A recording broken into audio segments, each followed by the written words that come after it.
Kariyad anganwadi ഉദ്ഘാടനത്തിനെത്തിയ KP Mohan MLA തണൽ dialysis centre സമരസമിതി അംഗങ്ങൾ കയ്യേറ്റം ചെയ്തതിൽ പ്രതിഷേധിച്ച് LDFന്റെ നേതൃത്വത്തിൽ പാനൂരും കരിയാടും പ്രതിഷേധ പ്രകടനവും പൊതുയോഗവും സംഘടിപ്പിച്ചു.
പാനൂർ രാജമാസ്റ്റർ സ്മാരക മന്ദിരം കേന്ദ്രീകരിച്ച് നടന്ന പ്രകടനം ബസ് സ്റ്റാൻഡിൽ സമാപിച്ചു. പൊതുസമ്മേളനം P. ഹരീന്ദ്രൻ ഉദ്ഘാടനം ചെയ്തു.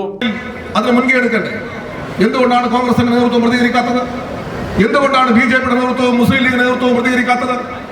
നിങ്ങൾ ഉണ്ടാക്കിയ ഗൂഢാലോചന അടിസ്ഥാനത്തിലാണ് ഏതാനും ആളുകളെ ഇറക്കിവിട്ട് ഇവിടുത്തെ MLA വഴിയിൽ തടഞ്ഞ് ആക്രമിക്കാനുള്ള ശ്രമം നടത്തിയിട്ടുള്ളത്. ഇവിടുത്തെ MLA ആക്രമിച്ചാൽ ഇവിടെയെല്ലാം സമാധാനപരമായി മുന്നോട്ട് പോകുമെന്നാണോ നിങ്ങൾ പ്രതീക്ഷിക്കുന്നത്?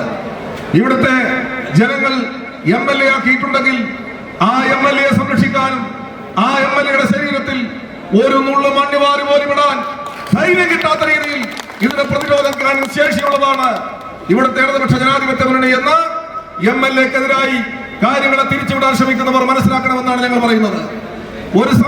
ഒരു തരത്തിലും ഇതുമായി പൊരുത്തപ്പെടാൻ ഞങ്ങളില്ല. ഇവിടെ അങ്ങേയറ്റത്തെ തോന്നിവാസമാണ് കരിയാട് നടന്നിട്ടുള്ളത്. കേട്ടുകേൾവിയില്ലാത്ത കാര്യമാണ് നടന്നിട്ടുള്ളത്. ഈ കേരളത്തിൽ എന്തെല്ലാം പ്രശ്നങ്ങളുണ്ട്, ഓരോ പ്രദേശത്തും എന്തെല്ലാം പ്രശ്നങ്ങളുണ്ട്.